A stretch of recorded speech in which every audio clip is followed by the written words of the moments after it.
luang zol kei te then som ni pangana ziak tu rina boy tlung lusai wal rual chak poi run tu rain hot bu khau chuan khan kon chuan chua san tanguai maya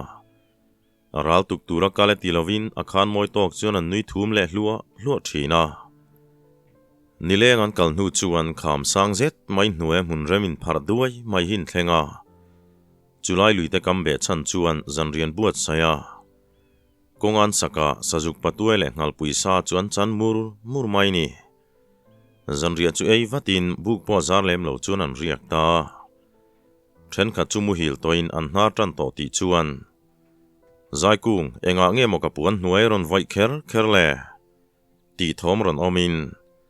lameng ho chu nui ringam si lo hian an nui khur chur maya Zaila chuan ring leng long hian roka ka voi lo reng o min dap chuak vek ma lai mulovang lo tin ama in sum tak chunga nui ringam lo ho chu saber ka khuang kayang mainan rita hu maya zan lai chuan an ho hi ni tangot mai zinga chuan tu ma kai thol chop ngai lovin an tho sanga tuk thuan le cho chun tur chumin ma taka tuk thuan chu ein an chuak le ta nileng an kal le nu chuan tlang chip chuang chuakin an malam chu an thira triau lui chu hlawak lawa chuan alo luang koi nguai maya an ho tu berata nan ruat valupa chung kunga chuan hele zanria chumo hun don chawania man mo lovin kalila rarama ai chuan triau li kam helama hian kan riak mai don nia tina vai bel chu pak tala muang changin lui chu an pan thlata triau li thlen ma dewa chuan luite kam mual phar nuam zet mai hi lo omin ta chuan zanria buat sain riak turin an in tin tuata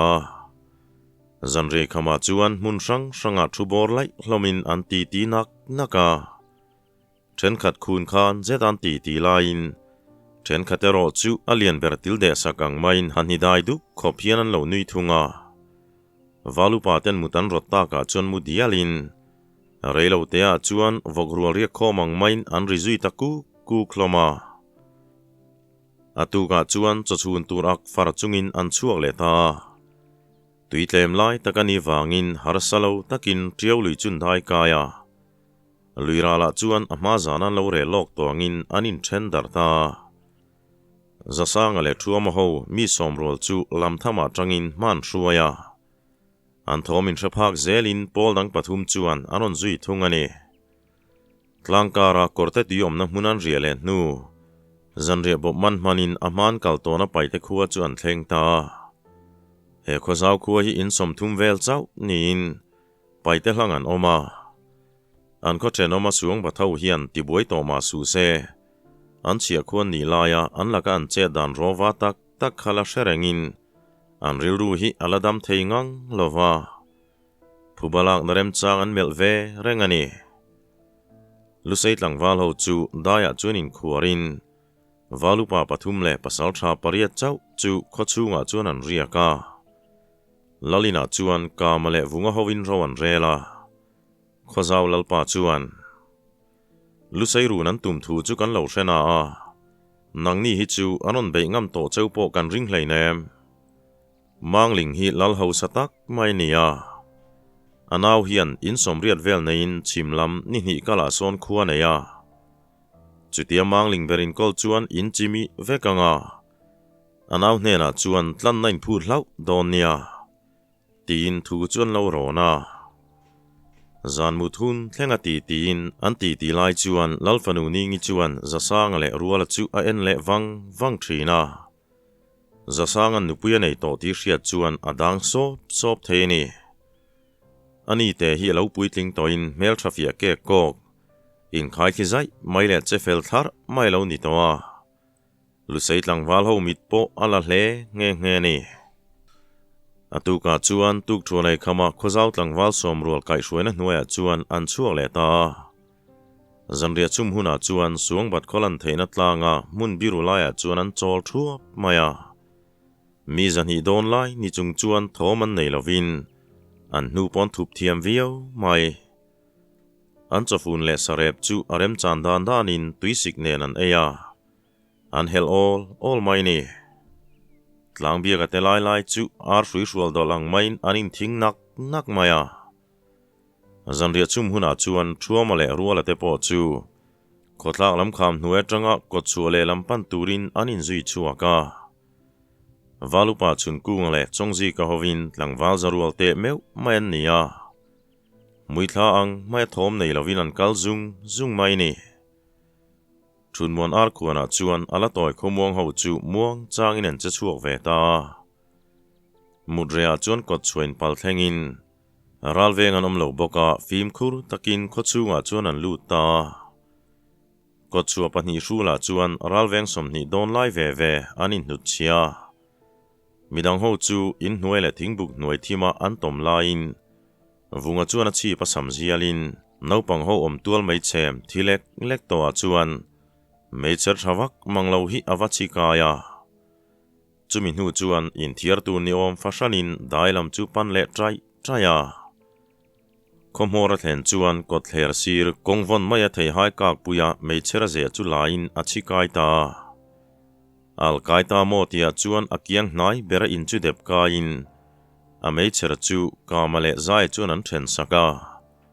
mun ranga tlan kualin in chun halta zung maya in som chuang fe an hal nu po chuan ngai thatom lo khopin thomala om hlek lo maya an ngai thalo chu an hoi sha to mai ma se rei nga ngai lo mangang trap chua le patling in ro sa thom chu arita nuai maya mi pui mangang chu ron tlan chuakin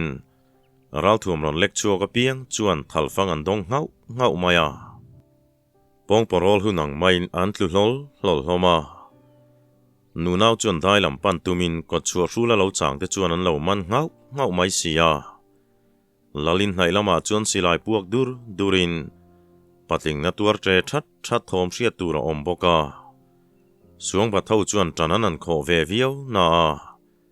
in kang enga chuan lusei lamin an ka tur dun thlang hi ani hot baka lalin lam chu an thunun tlat to wangin du thlan tur dang nei to hek lo le an ral thuam dain anin petange ngea lalmualan hanin khalkhom chuan mi paral bei thei chu somthum lo liam an lo om to lo ani lusei lamai ro chuan mi pasarin nun na chanin som chuang zen zonin liam an tuar ve boka chun kunga chuan an autte ho chu awin aralak thila khom tira lalina silai fung hni baka khochunga chuan fung sari an mana thile dara lo nga in au pa tela chuan an lo nei ve nual bok nen an rut ngek mai ni se puitling som thum zet le atuai deu chumi zat vel chu kai mai thei turin kot chua chuan an thlungir khup mai boka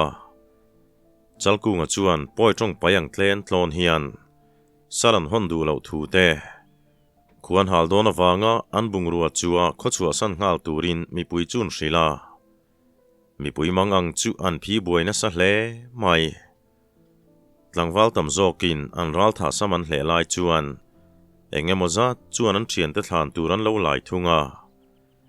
zasanga te ho chuan an thian te hliam zon na tur hlang chu lo pu ve thungin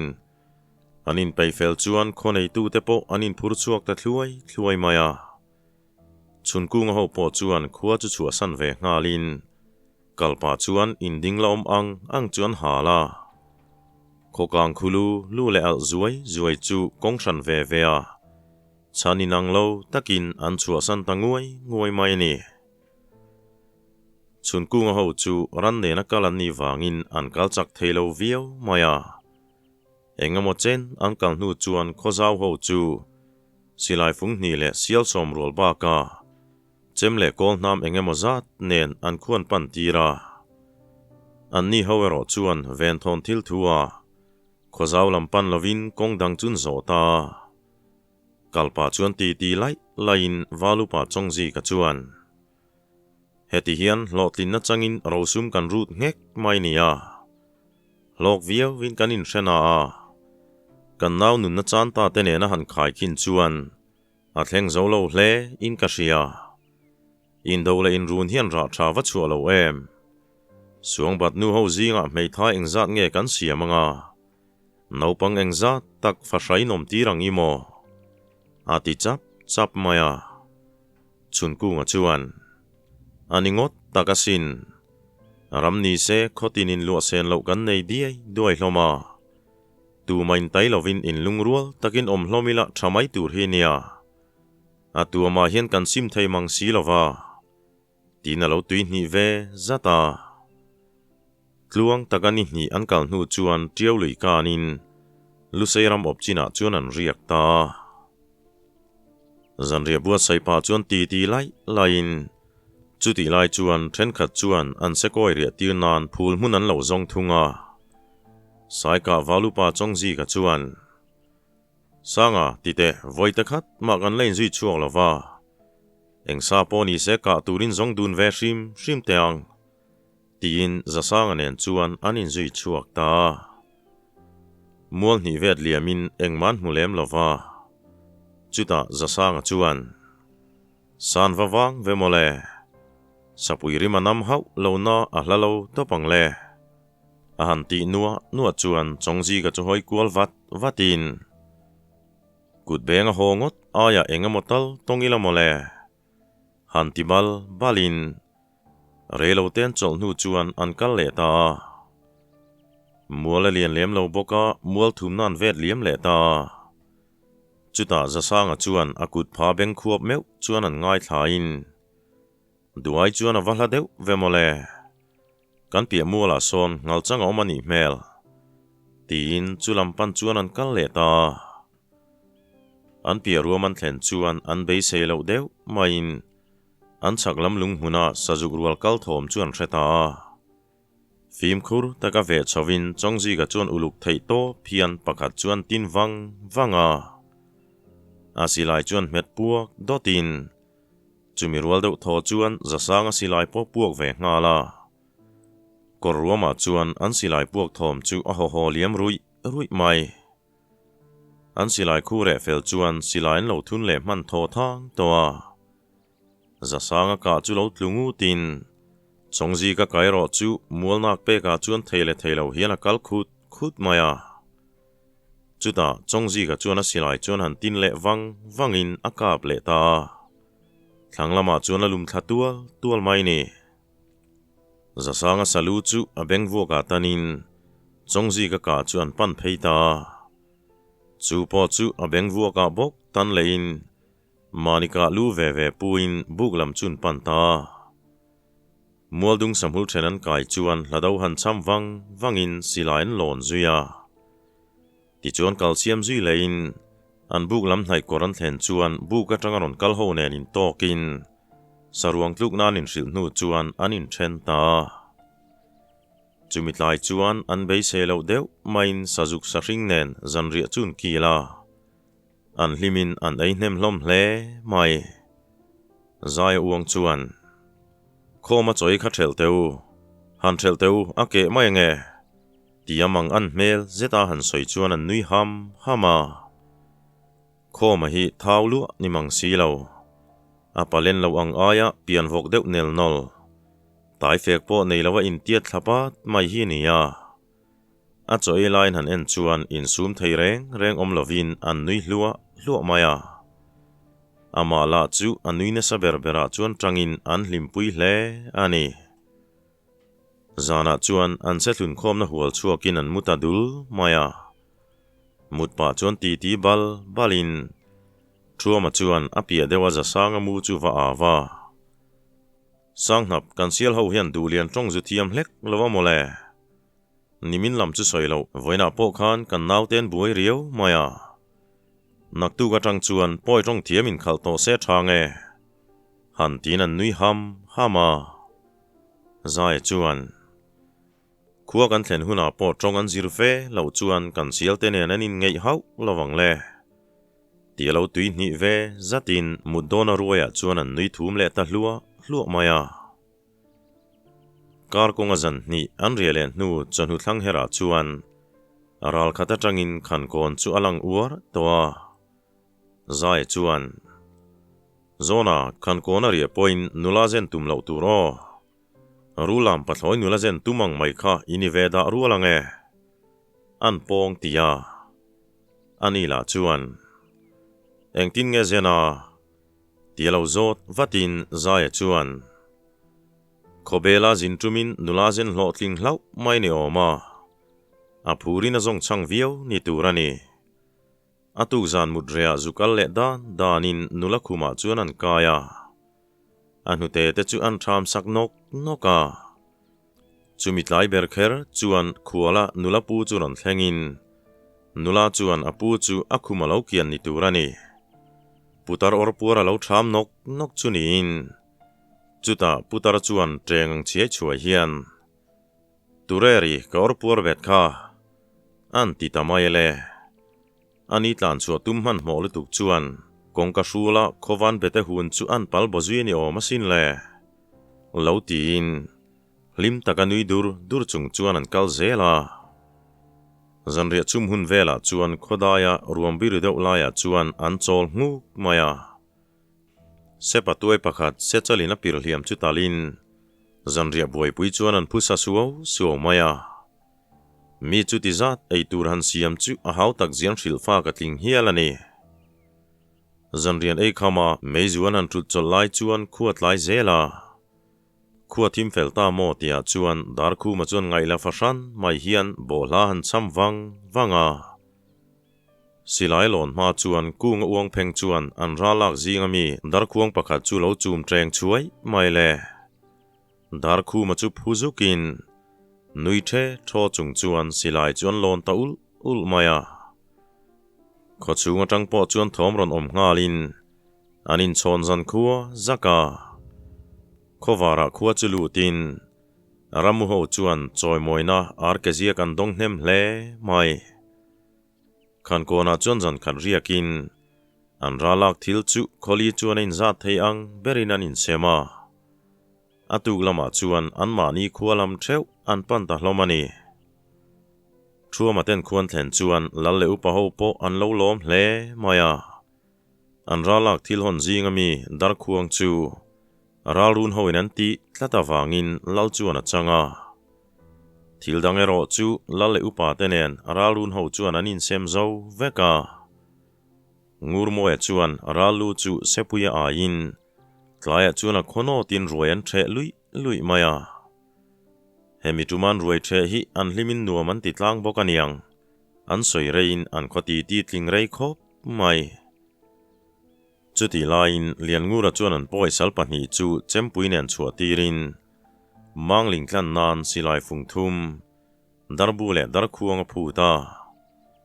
troho man ron tlan lawani chuan alun lam tur thu chu acha tel boka mangling nauza khup chuan trau thade tira aron tlan ta nge a hemikum hian tlang zol hovin an khoma lama zongo tlang chu lowan neya lungpui zol ho chuan tlang zol hnai lam ramri luiwa thlain an nei ve boka lungtan ho chuan tlang zol ho nena an hral ri chia chuan aron nei ve boka han thlir mai phei chuan sairokher perphak om leka hian an lo chuin ep ut hloma nuaman tin tlangwal then khat phei chu zanan in len po hial thinani trau thani sarum rut mai hnuaya chuan nikhat chu zasanga chuan thiawa hruain fangfar lui kuaman waka luelian vak lo bok nen tuitlem lai ni boka li khup chen leka te chuan sanghan leng sup mai sia kum hlui fur laia lui hnar pana sangha chho ho chuk le na tur fawang tuilian om mai lo wangin sangha chu an tangkhang hlomani tui hi mun engemaza ta chuan akang chat nge anin rot phur chuan lui hnar lam dewa kurung chu khuapin awang tan zongin kong chen vela chuan thing tuen khama chu het taka khen ka kilin lungin an dela chumiring chuan luimong lama on deuh hlek hian mau phelan ram that maya achak lama chuan leiban bel khat deuh vekin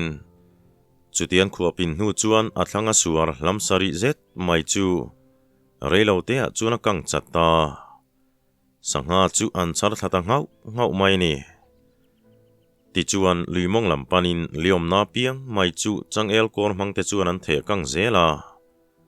an rinai chuan sangha lo tamin alo lian dai mai nen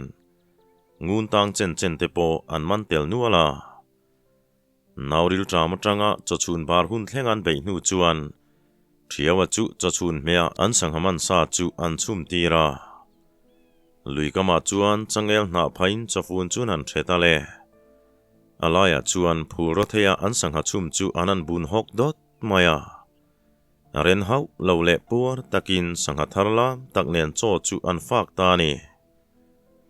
chonulama chuan sangha bom po an siam pe to meu lova an sangha man sa chu ipte puya chuan akin zanria chum hun thleng chuan an bei chun zom le ta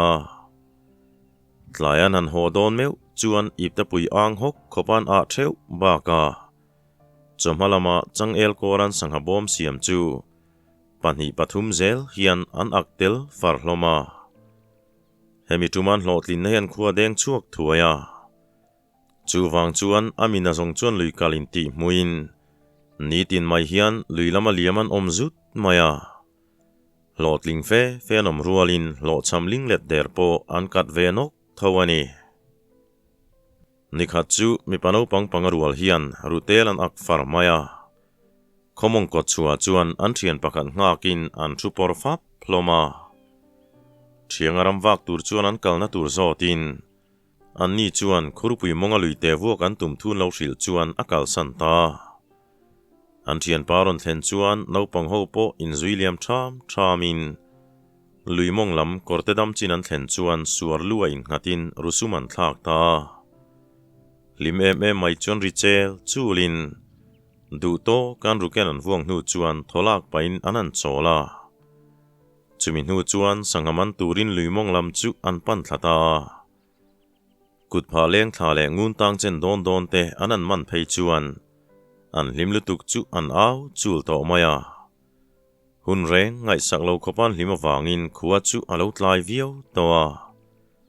an jinga upaber khama chu har chuakin ehe ni tla trep to nia ho to mayangu tin a thian te chuan an hoi chuaka ni tla turin tlanga chun sen phu chu muin man mo takin luina lampan chuan anin zui chauta zamana chuan koka nang masate anau pang berin hnung dol chuan liking in chila chak dun tinia tin anhunga kal koka chu masak tira khama chuan tiru mai char siamangu khotim hnuwa chon kongkan hu theimi don lawani o tin an kianga mauro chu anan san ngal bara heti lai hian khochung lama ve thung chuan kokanu chu amang ang hle to maya afapa le thian te kal nalam chu thim hula chuan a thlira khotim fela po chuan an laron ho si lo wangin an kom chakaru la te na chuan han kalta ruala zolbu kai tur nen laltuala chuan in tongin thilom zian hril chuan aruala chuan eng man tilo tura ngayang ngai thatak khan lo omla an hlotling an ri deuh pawni mana zolbu ka kan kai phot ta nge tin zolbuk lam chu pan sana zolbu ka rualan mi pano pang rual lui kal chan china soi chuan an re duaka thianga chuan a dai wak tu lena anin biak dan te chu han soin valupa chun kunga chuan engponi se tlangwal som rualin zulamila tu tenge kalang le anti chuan tlangwal ho chun tho suo maya valupa chuan tlangwal pariat chu thlang chuakin rualan en chuan an hota lusai dan pa nga in chafun le puan ba ka tui thol sinin naupang ho lam tur chuan mual koi monga ruala teina chuan anin nga khoma an kim hnu chuan tui khur lui lam chu an pan ta hlomani tlangwal ho chuak ta chuan ching te ba mun chulan thlen chuan tlang bo ka tang chuan an thlir wanga an thlang lam ruam ram tu khat zet tura hla hian meichar eng thlia muin man mo takin an pan ta engemaw palven thon thu a mei eng chu zupo mai lovin an meichar chun vomita luite kama thing le lunglian deuh bel chuan an lo ngai chang ta rian nga ma chuan an milam tur te chu chau ti hriat tak hian anon in zui ve thlia pakhat chuan koka khuala to lawania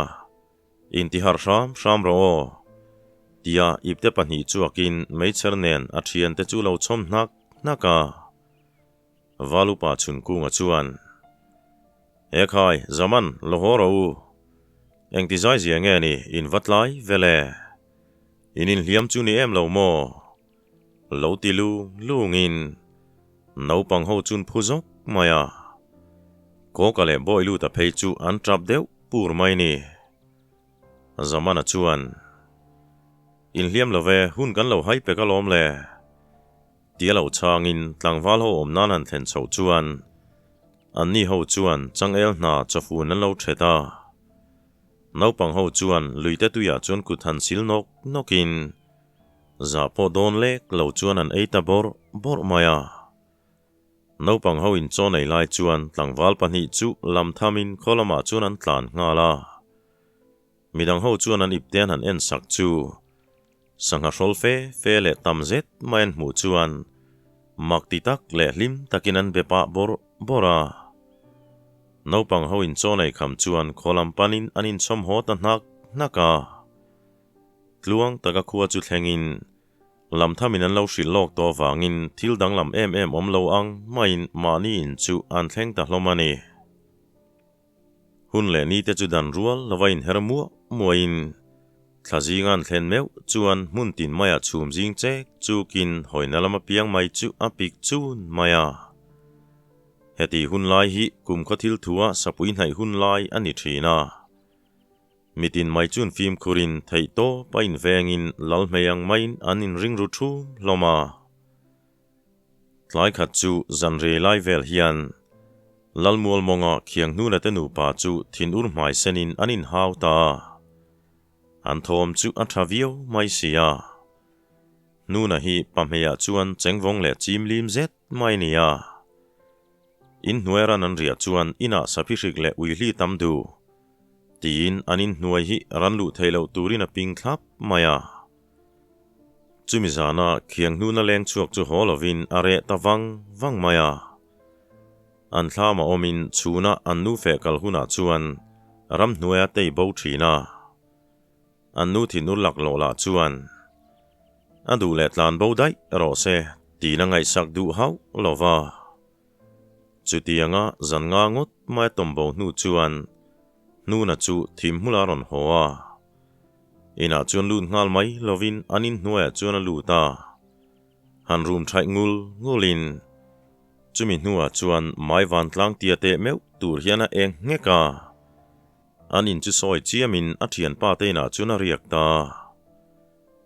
atuk zinga an ina han ho zan chu ina lu rualin afapa uzok chuan alo hmuwa kapa enga tingai tlan bo daya panei lo chu hreom te mai sin kanin hnuai tang te hian miron room thaya kanin teron soin kanin hnuai ten lo ea tlan bo to reng suo lo ti hau havin ani chuan enga nge mo chu tiang te chu in vom zot mai lo ni han ti khurin afapate zok chuan i phuzu kang ti kan hlau lom tina lo nui hau mai chu an ni nu pa po chu thinur hlei theilovin an nui zota hemi kuma fur khonhom hi zo lovin tlang zol khuwa chuan upalam pathum ngot main suna tarin huam up le pui thu deuh ho phei chuan kan bia khi kan tilung ni lo aniange antibal hloma ma se an van nei siamin tu main chan bel lovin fur pui hun chu an pal chuak ta khuang choi thla an det meu chuan fur lai an har san na to zong kha an thei ngil deuh vek toimati mai turin an hlima lian ngura chuan trum thum khuang choya zau do toin zo zo pa ni to ma se in ti ro puinan he khuang choi thlawang laia hian khuang choi le tuma fawang olen hun lo in her meu chuan nulat lang walin daya lamza te meu maya thuin sakuilu tin sathingan zara he sathing zar nan hian kel chalan tala aming putu hi kel chalanina a sepuyan talday ani vong nia zon thla anzu saka kai tho thei to boka an sathing zar hi nulat langwal ho chon nuam an ti hle ani ole khati zong kha hemi thena ta na kan da thei chu alo ni le ta thingtlang no pang thingtlang a seilian te tan chuan sangha vu ka wanga duaya hotlai tram chol box sia sheom ti taka hlotling taka manin lampan to kanom nuwa lin karinga alung len thlak viawani